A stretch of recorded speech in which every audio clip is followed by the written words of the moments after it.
नमस्कार, स्वदेश न्यूज देख रहे हैं आप। मैं हूं आपके साथ ऋषभ सोनी और इस वक्त की बड़ी खबर आ रही है भोपाल से, जहां मुख्यमंत्री डॉक्टर मोहन यादव बीजेपी कार्यालय पहुंचे। यह बड़ी खबर, बीजेपी के तमाम दिग्गज नेता ऑफिस में इस वक्त मौजूद हैं और अब मुख्यमंत्री डॉक्टर मोहन यादव भी कार्यालय पहुंच चुके हैं। राज्यसभा चुनाव के घटनाक्रम को लेकर बैठक करेंगे सीएम। और ज्यादा जानकारी के साथ हमारे विशेष संवाददाता आकाश सेन जुड़े हुए हैं। सीधा रुख करते हैं आकाश का। आकाश, एक बड़ा झटका कांग्रेस को माना जाए। तीसरा प्रत्याशी भले ही बीजेपी ने उतार दिया था मुकेश केवट के तौर पर, लेकिन कांग्रेस का एकमात्र प्रत्याशी मीनाक्षी नटराजन, उनका नामांकन रद्द कर दिया गया। कांग्रेस को कितना बड़ा झटका माने? निश्चित रूप से कांग्रेस के लिए राज्यसभा चुनाव में ये बहुत बड़ा झटका यहाँ पर सीधे तौर पर है, क्योंकि जिस तरीके से कांग्रेस पूरी रणनीति के तहत, क्योंकि पहली बार था कि राज्यसभा चुनाव में सीधे तौर पर अगर हम बात करें तो महिला कैंडिडेट कांग्रेस की तरफ से उतारी गई थी, मीनाक्षी नटराजन।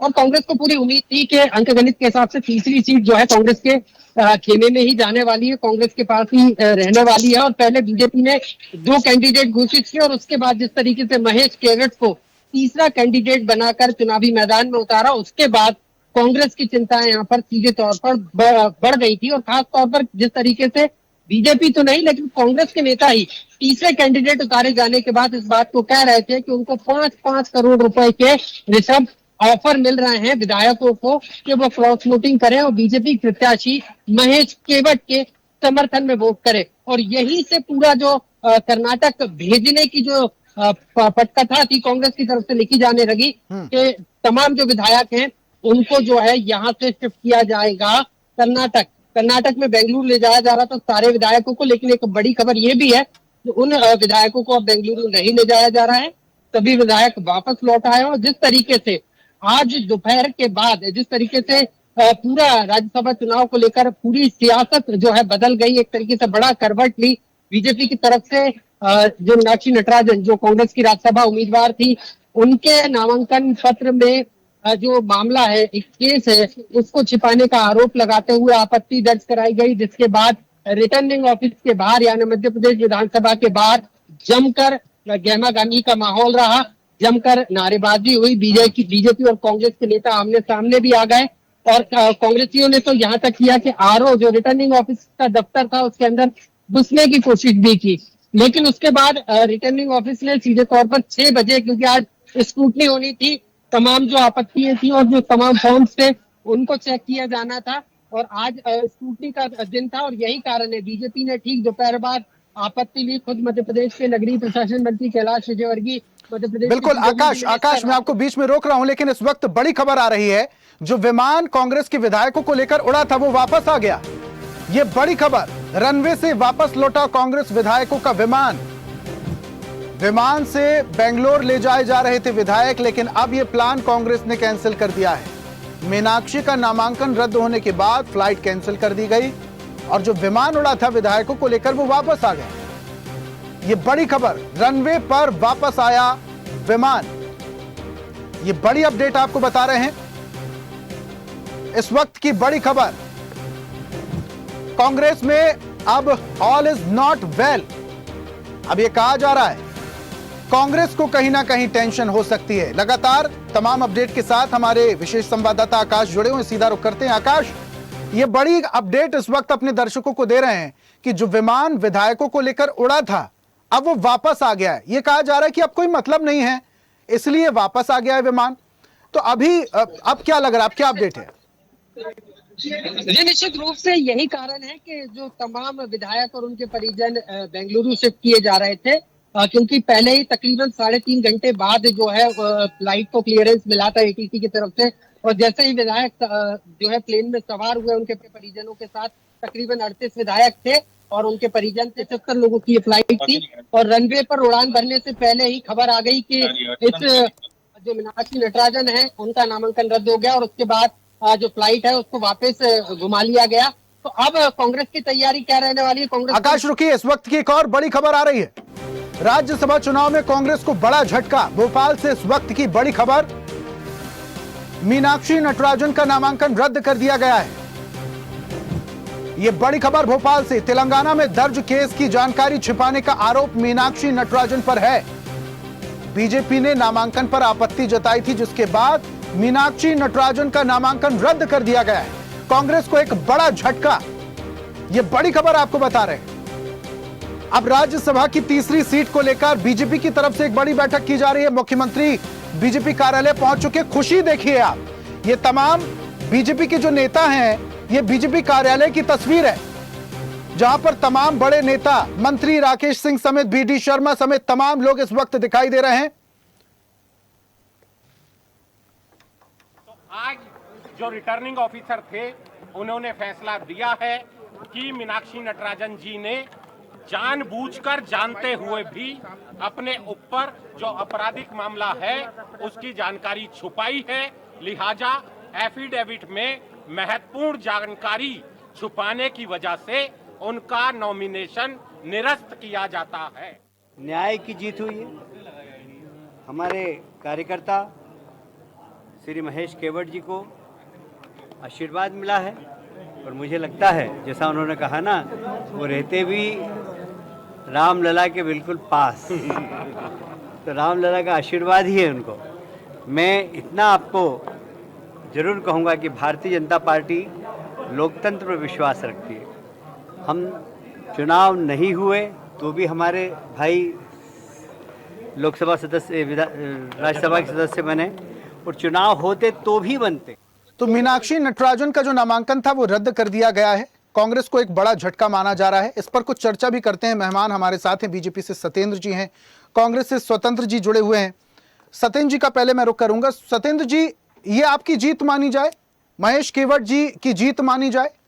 हाँ, देखिए, मैं तो ये मानूंगा कि जो रिटर्निंग ऑफिसर ने कांग्रेस के प्रत्याशी का नामांकन को, जो फॉर्म था, उसको निरस्त किया है, तो ये भगवान श्री राम का आशीर्वाद है, रामलला का आशीर्वाद है। ओरछा धाम से महेश केवट जी आते हैं और वो मुझे लगता है अप्रत्यक्ष रूप से भगवान श्री राम का आशीर्वाद है। और कांग्रेस पार्टी की लापरवाहियां हैं, गलतियां हैं। आज मुझे लगता है कांग्रेस पार्टी को चुल्लू भर पानी में डूब मरना चाहिए, because it is a silly mistake, it is a blunder and you are doing it. मतलब सोचिए, आपकी कौन लोग साथ में हैं आपके, तो ये भस्मासुर अब कहीं और से नहीं आएंगे। मुझे लगता है भस्मासुर भी इसी प्रकार से ही आते हैं, जब आप अपनी जो रेगुलेटरी रिक्वायरमेंट्स से, स्टैच्यूटरी रिक्वायरमेंट्स हैं, जब आप शपथ पत्र भरते हैं तो शपथ पत्र में आप वो इन्फॉर्मेशन नहीं देते हैं। तो it is a blunder done by the associates of the Meenakshi Natarajan और it is a sink and die condition to the whole Congress party. Congress party को रीथिंक करना चाहिए, जो दूसरों के ऊपर आक्षेप लगाती है, आरोप लगाती है। अरे भाई, आपको इतना ही नहीं पता, इससे तो अच्छे अनपढ़ और गंवार लोग हैं जो विधिक रूप से लोगों से सहायता लेते हैं। आप तो इतने बुद्धिमान हैं और आप कहते हैं गांधीवादी हैं। मुझे लगता है आप गांधीवाद का पाखंड करते हैं, गांधीवाद का ढोंग करते हैं। गांधीवाद में बताया गया सत्यपरायण होना चाहिए, सत्य से आप विमुख रहे। आपके प्रत्याशी, कांग्रेस के प्रत्याशी ने जो तेलंगाना में जो कोर्ट ने उनके ऊपर मुकदमा चलाया, उस मुकदमे की जानकारी नहीं दी और शपथ पत्र में देना पड़ता है। कोई भी शपथ पत्र, अगर हम कोई भी आम व्यक्ति रहते हैं, तो अगर उसमें जो जानकारी फाइल की जाती है, अगर वो थोड़ा भी मिथ्या होती है तो वो ऑटोमेटिकली गलत होता है। लेकिन ये तो चुनाव की प्रोसेस है, चुनाव की प्रक्रिया है, वो भी राज्यसभा के सांसद की प्रक्रिया है। उस प्रक्रिया में अगर कांग्रेस पार्टी के प्रत्याशी इस प्रकार की मूर्खतापूर्ण गलती करते हैं, इट इज ए ब्लंडर। हाँ, बोलिए सत्येंद्र जी। आपसे एक बात मैं और समझना चाह रहा हूं कि जब ये मामला उजागर भी नहीं हुआ था, इससे पहले आपकी पार्टी की तरफ से कुछ संकेत आने लगे थे।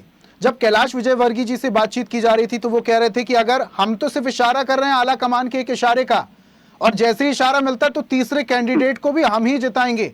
उसके बाद मुख्यमंत्री का बयान भी आता है भरे मंच से, वो कहते हैं कि तीसरी सीट हमारे पास नहीं आएगी तो कहां जाएगी। कुल मिला के मामला उजागर होने के पहले आप लोग संकेत दे रहे थे। नहीं, इसका संकेत नहीं था वो। ये तो कांग्रेस पार्टी ने बाद में फाइल, मीनाक्षी जी का नामांकन आप देखेंगे, जिस दिनांक में कहा कि हमारा उत्साहवर्धन के लिए था, और जिस प्रकार से भारतीय जनता पार्टी की काम कर रही है, और उस कारण से हमको लगता था कि अंतरात्मा की आवाज पर कांग्रेस पार्टी के विधायक भी हमारा साथ देंगे। और ये आज पहली बार नहीं हो रहा था, 2022 में भी अंतरात्मा की आवाज पर हमारे जो राष्ट्रपति पद की प्रत्याशी थी आदरणीय श्रीमती द्रौपदी मुर्मू जी, जो जनजातीय अस्मिता की प्रतीक, उनको भी वोट दिया। हाँ, और पता है 1969 का एक दृष्टांत ले लीजिए। बातचीत कर लेते हैं। हाँ, स्वतंत्र जी से भी बातचीत कर लेते हैं। लेकिन सत्येंद्र जी, आपकी बातों से ऐसा लग रहा है कि आप एक मैसेज देना चाह रहे हैं कि don't trouble until trouble see you, if you know you know. Swatantra ji, कैसे हो गई इतनी बड़ी गलती मीनाक्षी नटराजन सी से? इतनी बड़ी नेत्री हैं वो, इतनी सुलझी हुई हैं, एनएसयूआई की राष्ट्रीय अध्यक्ष रही हैं, ये जानकारी छुपाई उन्होंने। सर, इस प्रकार की मिसलीडिंग इंफॉर्मेशन आप सब पत्रकार महोदयों से मेरा अनुरोध है ना फैलाएं। मैं सिलसिलेवार तरीके से 3 बातें बोलूंगा, कृपया मुझे बोलने का मौका दें। ये मंच इसलिए का है, आप बिल्कुल क्लियर कीजिए। जी, first of all, notice is not equivalent to criminal case. हमारी मीनाक्षी नटराजन जी को एक नोटिस सर्व किया गया था जिसका जवाब उनके वकील ने दे दिया था। सो नोटिस जो है वो किसी प्रकार से आपराधिक मामलों के बराबर नहीं होता। कानूनी भाषा में नोटिस और आपराधिक मामलों को एक नहीं माना जाता। दूसरी बात अगर हम करें तो यहाँ पर नैसर्गिक न्याय यानी नेचुरल जस्टिस का प्रिंसिपल का सरेआम वायलेशन हुआ है। आप देख सकते हैं यहाँ पर कि उनका अगर रिटर्निंग ऑफिसर ने एक्सेप्ट किया तो क्या उनको सुनवाई का मौका दिया? सुनवाई का मौका दिया? बिना सुनवाई का मौका दिए हुए उनको उनका कैंडिडेचर जो है वो कैंसिल कर दिया गया। ये दूसरी बात। तीसरी सबसे महत्वपूर्ण बात, ये डबल स्टैंडर्ड्स क्या है? रूल ऑफ लॉ या यूनिफॉर्म एप्लीकेशन ऑफ लॉ, कानून का सार्वभौमिक इंप्लीमेंटेशन, ये चयनात्मक तरीके से, सेलेक्टिव तरीके से जो कानून का इंप्लीमेंटेशन हो रहा है, क्या आपको पता नहीं है भाई साहब कि इस देश के प्रधानमंत्री की डिग्री का क्या रहस्य है? इस देश के 140 करोड़ लोगों को पता होगा, इंक्लूडिंग भाजपाइयों को, कि इस देश के प्रधानमंत्री की डिग्री का क्या रहस्य है। अगर कल आप प्रधानमंत्री जी अपनी डिग्री सार्वजनिक कर दे तो परसों जेल में होंगे, अगर लॉ सही से काम कर दे तो भाई साहब हमारा सिर्फ इतना कहना है कि ये चयनात्मक तरीके से, सेलेक्टिव तरीके से लॉ का जो एप्लीकेशन किया जा रहा है इस देश में, अब यहाँ पर कानून के समक्ष स्वतंत्र जी आप पक्षपात का आरोप लगा रहे हैं रिटर्निंग ऑफिसर पर। पक्षपात का आरोप? मैं पक्षपात का आरोप नहीं लगा रहा हूं। रिटर्निंग ऑफिसर कानूनी रूप से निरक्षर है, मैं बोल रहा हूं, मैं आरोप नहीं लगा रहा हूं। मैं ये बोल रहा हूं रिटर्निंग ऑफिसर कानूनी रूप से पूरी तरह निरक्षर है, उसे एक नोटिस और क्रिमिनल केस में अंतर पता नहीं है। ये कंपीटेंट अथॉरिटी जो है, इसको पहले कानून का 2-4 भाग पढ़ाओ, उसके बाद ये बात करेगा। He doesn't know the difference between notice and criminal case, sir. Even you as a journalist might have been knowing that what is the difference between notice and criminal case. अगर कोई क्रिमिनल केस होता और वो छुपाती, उसके बाद उनका candidature अगर cancel हो जाता तो हम स्वागत करते हैं जजमेंट का, हम स्वागत करते हैं जजमेंट का। लेकिन यहाँ पर नोटिस सर्व हुआ था और उनके वकील ने उसका जवाब दे भी दिया था। क्या रिटर्निंग ऑफिसर ने, मीनाक्षी नटराजन के वकील ने जो जवाब दिया था नोटिस का, उस अच्छा स्वतंत्र जी आपके पक्ष में एक बड़ी खबर आ रही है, जहां पर अब राज्यसभा चुनाव से जुड़ी हुई ये बड़ी खबर है, बड़ी अपडेट है। मीनाक्षी नटराजन का जो नामांकन था वो रद्द किया गया, लेकिन अब कांग्रेस चुनाव आयोग जाएगी। रिटर्निंग ऑफिसर के खिलाफ कांग्रेस अब चुनाव आयोग जाने की तैयारी में है। नामांकन को लेकर दिल्ली में हलचल अब तेज हो चुकी है।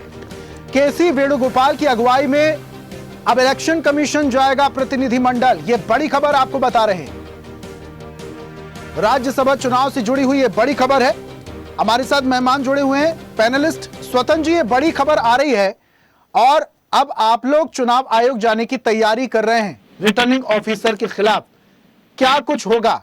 अब आपको लगता है कि चुनाव आयोग से आपको न्याय मिलेगा, क्योंकि आप ही लोग कई बार चुनाव आयोग को कटघरे में खड़े करते हुए सुनाई दिए हैं।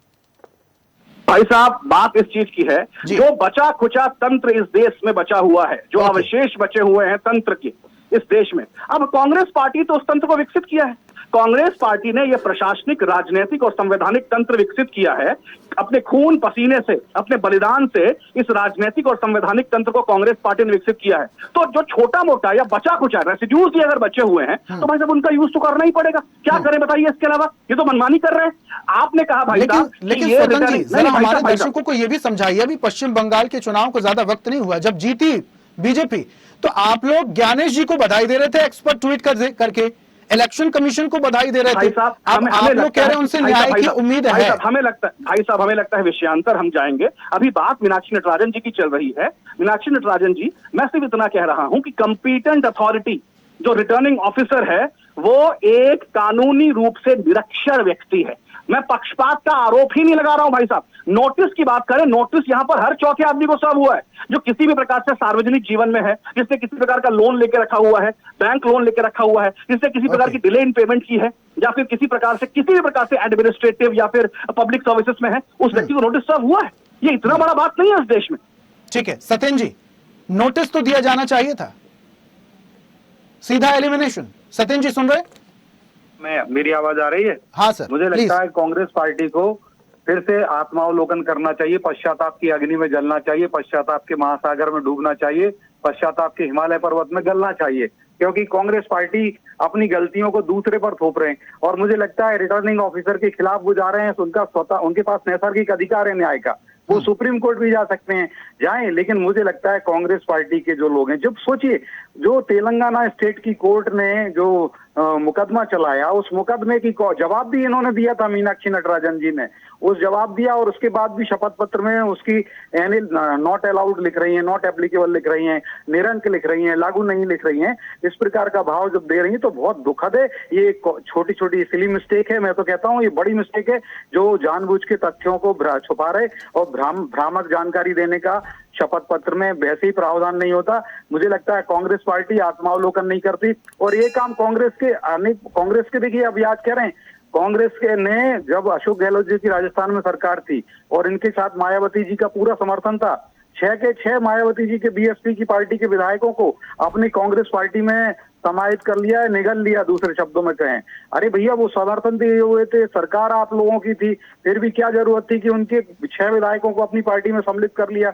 अभी आरजेडी और इनकी पार्टी ने बिहार में एआईएमआईएम के 4 विधायकों को अपनी पार्टी में मिला लिया। जी तो ठीक है सत्येंद्र जी, लेकिन इस वक्त एक जरूरी इंपॉर्टेंट जानकारी अपने दर्शकों को दे दें। इस पूरे मामले को लेकर PCC chief Jitu Patwari press conference भी कर रहे हैं। निर्वाचन आयोग ने सीट डकैती हो गई। अभी कुछ दिन पहले पूरे देश में महिला आरक्षण का ढोंग भारतीय जनता पार्टी, नरेंद्र मोदी और उनके विचार के सारे मुख्यमंत्रियों ने किया। महिलाओं के प्रति इनका समर्पण और इनकी सोच मध्य प्रदेश की आज की पूरी घटनाक्रम से पूरे देश और पूरी दुनिया ने देख ली। राजनीतिक बातें बहुत सारी है, पर कलंकित कर दिया मध्य प्रदेश वासियों भारतीय जनता। तो ये जीतू पटवारी को आप सुन रहे थे। एक तरफ मुख्यमंत्री पहुंच गए हैं बीजेपी कार्यालय, वहां बैठक हो रही है, दूसरी तरफ जीतू पटवारी प्रेस कॉन्फ्रेंस कर रहे हैं और कहीं ना कहीं कटघरे में खड़े कर रहे हैं बीजेपी पार्टी को कि महिलाओं को लेकर अभी महिला सशक्तिकरण की बात अभी तक करते थे। सत्येंद्र जी, सुन ही रहे होंगे आप जीतू पटवारी को। देखिए, मुझे कांग्रेस पार्टी की विडंबना है कि कांग्रेस पार्टी का प्रत्याशी इंदौर में जीतू पटवारी जी अच्छा पटवारी हैं। हमारे पटवारियों के द्वारा राजस्व 1.0, राजस्व 2.0, राजस्व 3.0 करके मतलब लाखों केस मुकदमे कर दिए हमने जनता के, मध्य प्रदेश की भगवान रूपी जनता के। लेकिन कांग्रेस पार्टी में ऐसे पटवारी हैं जिनके लोकसभा के प्रत्याशी घुटने टेक देते हैं। वो अक्षय बम जी पहले ही भाग खड़े होते हैं। इसी प्रकार से इनका जो खजुराहो सीट है लोकसभा सीट, वहां से भी ऐसी प्रत्याशी बदल के करा। तो कांग्रेस पार्टी और कांग्रेस के सहयोगी दलों के ये विकृति है, इनके पास सही व्यक्तित्व नहीं होते और यही बात निकल के आ रही है। आज इनकी आप गलतियां स्वयं की हैं, पूरी जानकारी फॉर्म में नहीं भरते हो और समझ देते हो। ये तो वही बात है जो 1969 में ने की कांग्रेस पार्टी के साथ।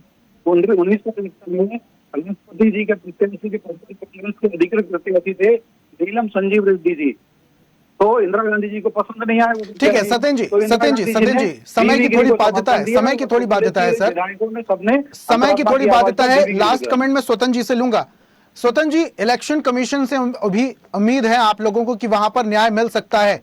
अगर वहां न्याय मिला तो फिर सुप्रीम कोर्ट का रास्ता इख्तियार करेंगे? तो मैं एक बात बोलना चाहूंगा, भाजपा प्रवक्ता महोदय को मैं यहाँ से देख नहीं पा रहा हूँ, लेकिन मैं आपसे निवेदन करूंगा कि अगर इस प्रकार की लीगली सेंसिटिव डिबेट हो तो किसी कानून के थोड़े बहुत जानकार को यहाँ पर बुलाया जाए, अन्यथा वो आपकी दर्शकों को भ्रमित करेगा। भ्रम क्या फैलाया भाई साहब भाजपा प्रवक्ता ने? भ्रम नंबर 1, इन्होंने कहा तेलंगाना में आपको बाकायदा बोलने का मौका दे रहा हूँ, आप भ्रम का खंडन कीजिए ना।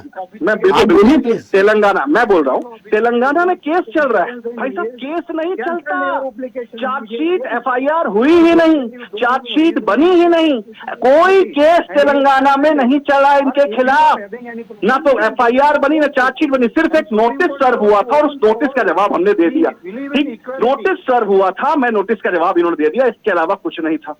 दूसरी सबसे महत्वपूर्ण चीज कि भाई साहब हम भाजपा से इसके अलावा कुछ और उम्मीद कर नहीं सकते थे। जब इनको लगा कि विधायक ये तोड़ नहीं पाएंगे, आप सबको पता है 7-8 दिन से लगातार विधायक तोड़ने की बात आ रही थी कि विधायक तोड़े जाएंगे 7-8, अब समझ में आ गया था कि विधायक तोड़ नहीं पा रहे हैं, तो भाई साहब ये करके देख लिया इन लोगों ने।